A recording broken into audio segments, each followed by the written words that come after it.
Assalamualaikum warahmatullahi wabarakatuh. Bismillahirrahmanirrahim. Asyhadu an la ilaha illallah wa asyhadu anna Muhammadur Rasulullah. Allahumma salli ala sayyidina Muhammad wa ala ali sayyidina Muhammad. Rabbi israh li sadri wa yassir li amri wahlul 'uqdatam min lisani yafqahu qawli. Amin. Bismillahirrahmanirrahim. Salam hormatku buat sahabat tercintaku dimanapun Anda berada. Semoga kita semua senantiasa di dalam kesehatan. Amin ya rabbal alamin. Alhamdulillahirrabbilalamin. Kita lanjutkan kembali di dalam episode yakni rahasia para nabi yang keempat. Mari kita lanjutkan kembali di dalam surat Al-Anbiya ayat yang ke-9. A'udzu billahi minasyaitonir rajim. Bismillahirrahmanirrahim. ثم صدقناهم الوعد فأنجينا ومن نشاء وأهلكنا المسرفين. Yang artinya, kemudian kami tepati janji yang telah kami janjikan kepada mereka, maka kami selamatkan mereka dan orang-orang yang kami kehendaki, dan kami binasakan orang-orang yang melampaui batas. Shadaqallahul azim. Jadi kemudian kami tepati janji yang telah kami janjikan kepada mereka, maka kami selamatkan mereka dan orang-orang yang kami kehendaki. Maknanya adalah, jadi Allah menepati janjinya akan menunjuki dan memberi hidayah bagi orang-orang yang mengikuti jejak nabinya, yakni jejak Kanjeng Nabi Muhammad sallallahu alaihi wasallam, yang mengikuti sanad-sanadnya Rasulullah. Apa yang diikuti? Sanad hatinya, sanad imannya, sanad takwanya, sanad la ilaha illallah wa anna Muhammad Rasulullah. Itulah sanad-sanad kenabian. Jadi orang-orang yang mengikuti jejak Kanjeng Nabi Muhammad sallallahu alaihi wasallam, sanadnya, imannya, akidahnya, itulah hakikat para nabi. Jadi hakikat para nabi, jadi sesungguhnya manusia-manusia itu hakikatnya para nabi, hakikatnya para utusan, yakni manusia yang diutus oleh Allah, yakni manusia yang dicipta oleh Allah, yakni manusia yang dipergelarkan oleh penciptanya. Jadi hakikat para nabi itu orang-orang yang sudah kembali kepada sanad kenabiannya, orang-orang yang sudah kembali kepada sanad kerasulannya, orang-orang yang kembali kepada sanad Muhammad Rasulullah, yakni subhanalladzi asra bi'abdihi. Jadi di hatinya sudah suci dari kewujudan kemanusiaannya. Jadi hatinya sudah suci dari kehidupan kemanusiaannya.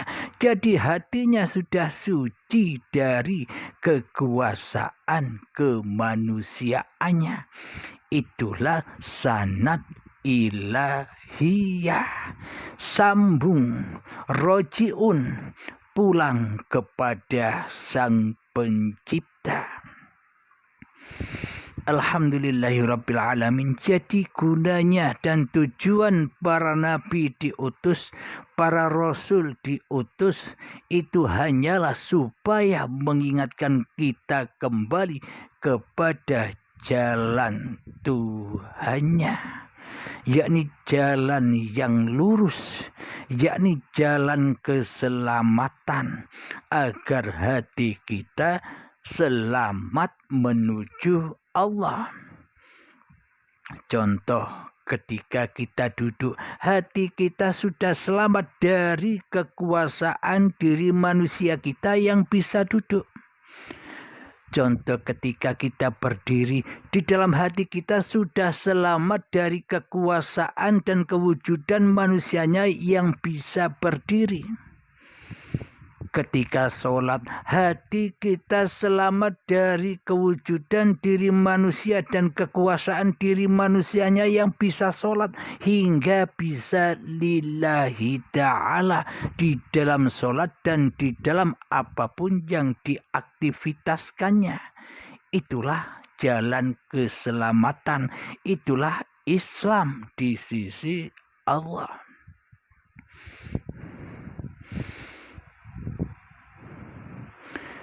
Dan kami binasakan orang-orang yang melampaui batas. Siapa yang dibinasakan? Orang-orang yang menjadi Tuhan-Tuhan di dalam hatinya.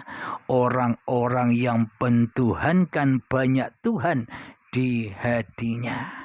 Yakni apa yang diingat di dalam hatinya, itulah Tuhan-Tuhan yang selain Allah, yang selama ini kita sembah, kita abdi, kita cintai.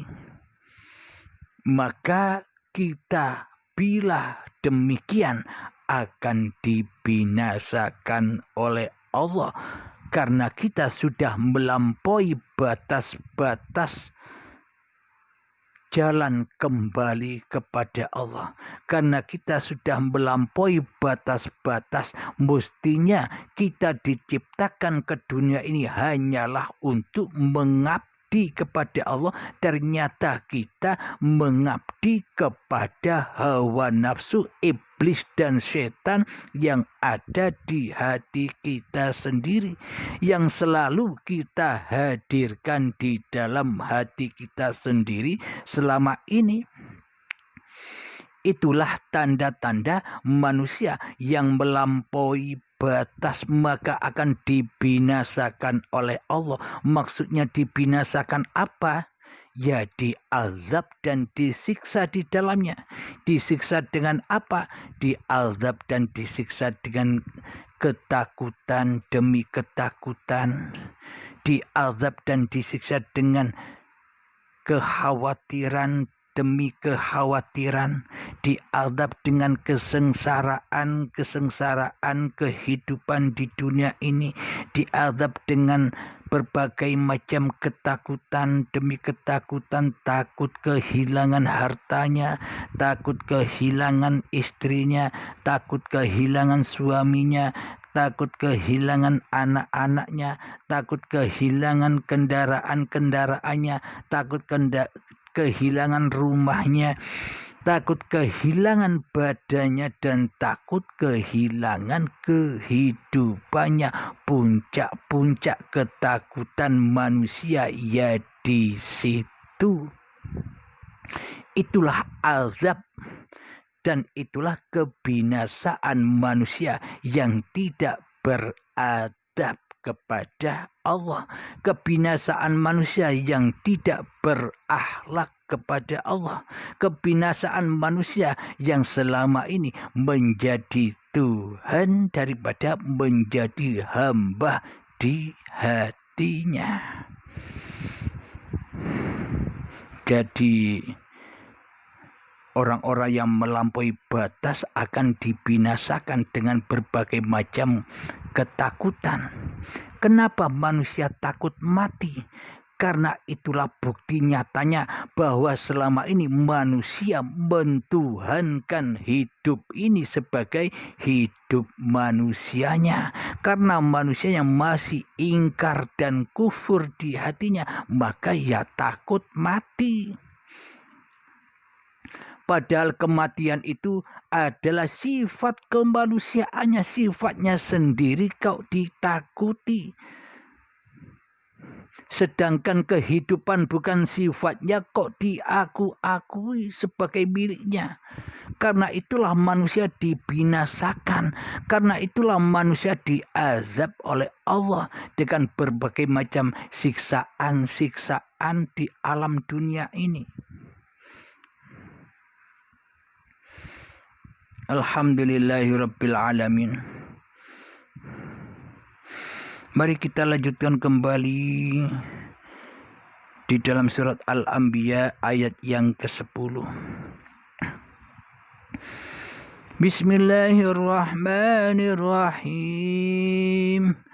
Laqad anzalna ilaikum kitaban fihi dzikruk. Kitaban fihi dzikrukum. Afala ta'qilun, yang artinya sungguh telah kami turunkan kepadamu sebuah kitab yang di dalamnya terdapat peringatan bagimu, maka apakah kamu tidak mengerti? Shadaqallahul azim. Jadi sesungguhnya telah kami turunkan kepadamu sebuah kitab yang di dalamnya terdapat peringatan bagimu, maka apakah kamu tidak mengerti? Jadi yang dimaksud kitab di sini adalah pemahaman-pemahaman tentang ketuhanan.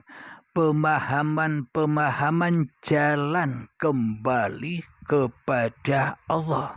Itulah kitab yang nyata yang ada di dalam masing-masing diri manusia kita, yang ditunjuki dan yang dikehendaki oleh Allah. Namun bagi mereka yang tidak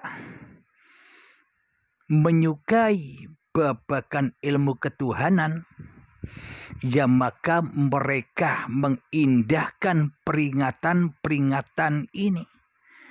Dan mereka orang-orang yang akan dibinasakan, yang akan diazab dengan apa?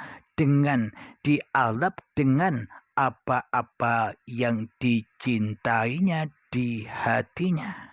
Diazab dengan anak istrinya, diazab dengan pekerjaan-pekerjaannya, diazab dengan ekonominya, diazab dengan permasalahan-permasalahannya, karena hatinya tidak kembali kepada Tuhannya, dan karena hatinya tersesat jauh dari Tuhannya, maka ia akan dibinasakan dan diazab di dalamnya.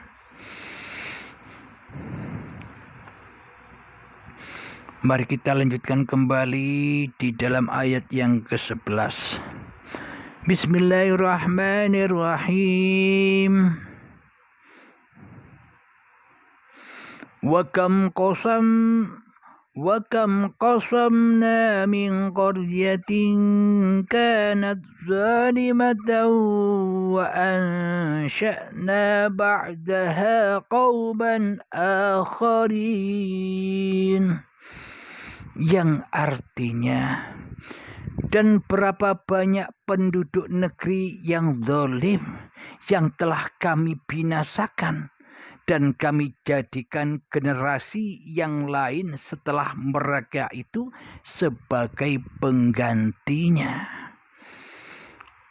Alhamdulillahirabbil alamin. Jadi pagelaran dunia ini silih berganti. dulu ketika kita masih gaib, dulu ketika kita belum ada, dulu ketika kita belum wujud, dulu ketika kita belum hidup, dulu sebelum kita ada di dunia ini, dulu nenek moyang kita, orang-orang yang terdahulu pun juga demikian. Jadi setelah diperankan oleh Allah, maka akan dikembalikan oleh Allah, dan Allah memerankan yang baru, manusia-manusia yang baru. Seterusnya demikian. Jadi hidup takkan pernah mati, akan tetapi badan-badan itulah yang mati. Karena apa? Karena hakikat badan ini mati. Hakikat badan ini mayat. Mayat yang dipergerakkan, mayat yang diperjalankan. Kita lanjutkan kembali ayat yang ke-12. Bismillahirrahmanirrahim. فَلَمَّا أَحَسُّوا بَأْسَنَا إِذَا هُمْ مِنْهَا يَرْكُضُونَ. Maka ketika mereka merasakan azab kami, tiba-tiba mereka melarikan diri dari negerinya. Sadaqallahul azim. Kebanyakan manusia kita ketika datang permasalahan-permasalahan, kita lari dari hakikat sejati diri manusia kita sendiri. Kita lari dari siapa sebenarnya peran-peran ini. Kita lari dari siapa sesungguhnya yang memerankan kita ini. Sehingga kemanusiaan kita lebih wujud ketimbang wujudullah. Akhirnya kita diazab dan dibinasakan oleh Allah.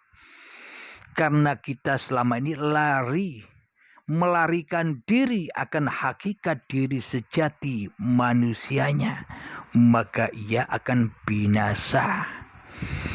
Binasa bersama sekutunya, yakni iblis dan setan. Alhamdulillahirabbil alamin. Kita lanjutkan kembali ayat yang ke-13. Bismillahirrahmanirrahim. La tarkudu warji'u ila ma utriftum fihi wa masakinikum la'allakum tus'alun. Janganlah kamu lari tergesa-gesa. Kembalilah kamu kepada kesenangan hidupmu dan tempat-tempat kediamanmu yang baik, agar kamu dapat ditanya. Sadaqallahul azim. Jadi maknanya adalah ketika datang permasalahan-permasalahan kepada tiap-tiap diri manusia kita, kita janganlah lari dari hakikat diri kemanusiaan kita. Masuklah, diamlah di tempatmu, masuklah ke dalam dirimu agar kau bisa bertanya-tanya, siapakah gerangan diriku ini? Agar apa? Agar kita bisa selamat dari semua permasalahan, semua urusan-urusan yang kita alami. Alhamdulillahirabbil alamin. Kita lanjutkan kembali di episode yang akan datang. Semoga kita bisa memahami makna dari surat Al-Anbiya ini. Semoga saya khususnya dan kita semua selalu mendapatkan hidayah Allah Subhanahu wa taala. Amin ya rabbal alamin. Rabbana atina fid dunya hasanah wa fil akhirati hasanah wa qina adzabannar. Wa sallallahu ala sayyidina Muhammad wa ala alihi wa sahbihi wasallam. Walhamdulillahi rabbil alamin. Akhirul kalam. Assalamualaikum warahmatullahi wabarakatuh.